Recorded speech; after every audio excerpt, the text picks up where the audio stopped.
how do you discover like what is unique to them? What motivates them?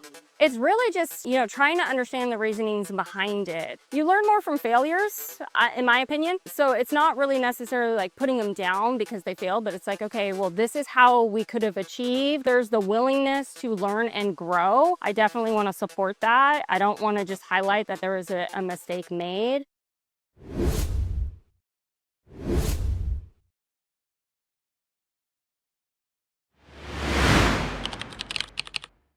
Well, welcome to the Rise Up For You podcast. I'm Lauren Sweeney, our vice president. We're coming to you live from the SHRM National Conference in sunny San Diego.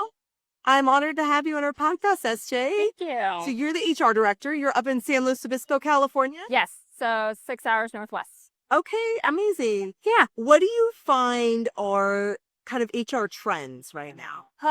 Well, working with the different generations is a little bit of a challenge. I wouldn't classify it as a struggle because I kind of look at things as more being curious and judgmental. So I really want to understand the reasoning behind it. Even though I am a millennial, I think more like a Gen X. Yes. So, and I've kind of noticed that too with the different generations, based off their personal experiences and how they're raised.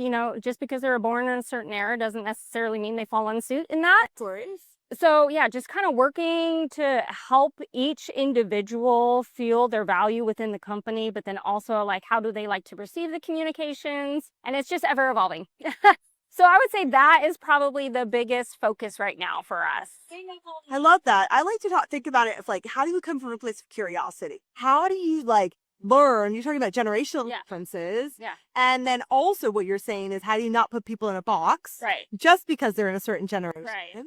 Right. And how do you discover like what is unique to them? What motivates them? It's really just, trying to understand the reasonings behind it. If somebody's getting defensive, it's like, well, why are they getting defensive? Am I coming across in a, interrogation, attacking type nature?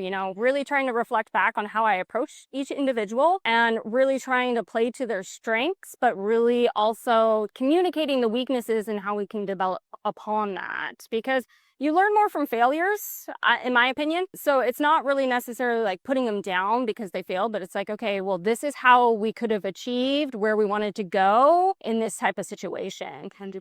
Yeah. Amazing. Cool. So what do you think keeps you up at night in the HR world? Like, what do you stress about that maybe... Well, in California, everything. Just whatever policy changes, how are we going to implement it? Yeah.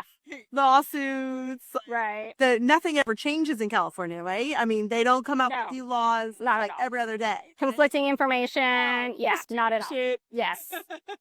Yeah, so it's really hard to stay on the pulse of that. And especially with legislation, just because it takes so much time to interpret all the new bills and laws that they're putting into place. So it's like, even though they're saying, okay, well, this is what it's going to be as of July 1st, it's like, well, okay, how are you going to implement that? What are the phases? And then that all kind of trickles out afterwards. So learning how to strategize of how we're going to implement different policies and how we're going to go about things with the guidance of our labor attorney is really helpful, but it's like ringing in the back of my head, like, okay, how is that going to fit for us? Yeah. We are a private practice. We are under 100 employees, and we also have to compete with larger hospital organizations within our area too. So that's a factor. Even though some of the laws are geared toward the large hospital organizations, we still have to compete with that because it's in our area. Yeah. So I would probably say all the changes in legislature are really tricky to stay on top of.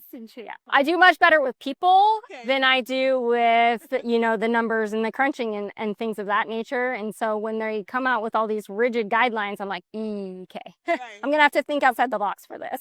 Yeah.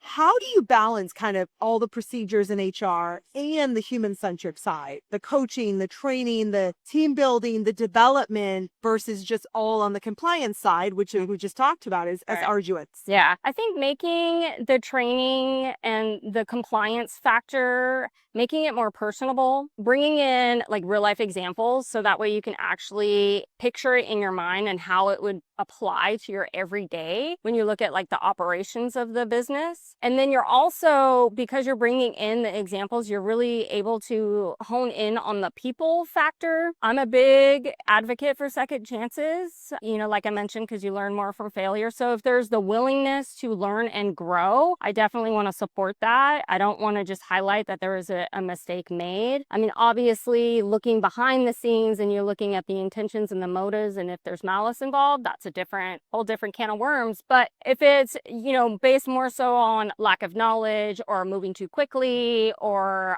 trying to cut corners, those are re-education opportunities. For sure. Yeah. For sure. I love these. Well, question for you. Mhm. We're called Rise Up For You. And what does Rise Up For You mean to you?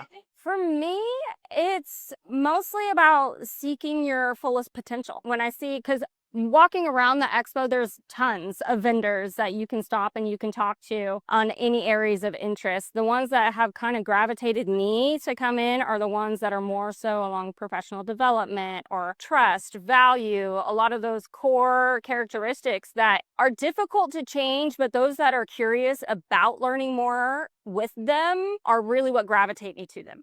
Yeah, I love that. I love that. Well, it sounds like your employees have blessed to have you as their HR director. It's because how much you care. Not the I do care. Yeah. Well, yes. I definitely make mistakes. I'm the first to own up to that. And accountability is key. I feel that if you have a leader that is able to acknowledge the mistakes that are made and really put into action the corrections that they want to, you're going to inspire more people just by doing that, and really putting the actions behind your words. Saying what you mean and mean what you say. I think a lot of people resonate with that. 100%. Let's talk about kind of that feedback loop. Yeah. Really, how do we inspire that to seek people's potential? Yeah. And well, we appreciate you being on our podcast today. Thank you. SJ coming to you live from sunny San Diego. Thank you for joining us today on the Rise Up For You podcast. Yes, thank you. Rise Up For You.